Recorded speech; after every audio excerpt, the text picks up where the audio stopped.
Зубр.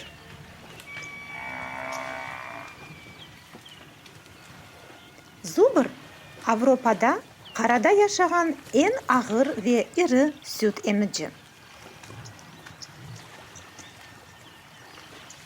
О эң кадимий айванлардан биридир. Зубр та 2 миллион жылдан бери яшап келмекте.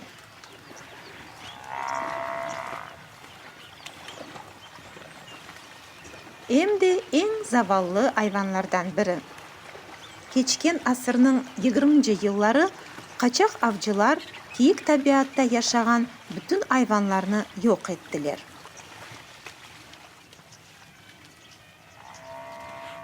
Буйлай этип, дүйнөдө тек 12 зубр айванат бакчасында сак калган эди.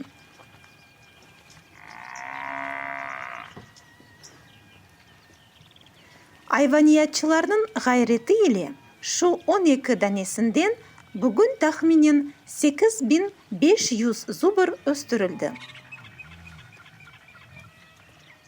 Чокусу кийик табиатта яшай.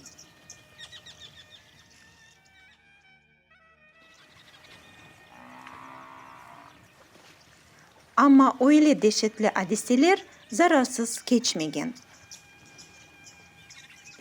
Айванын 3 чешитинден бир тегизлик зубру сакланылган. Шимди алимлер айванын да бир чешитини гайрыдан тиклемеге тырышмакталар.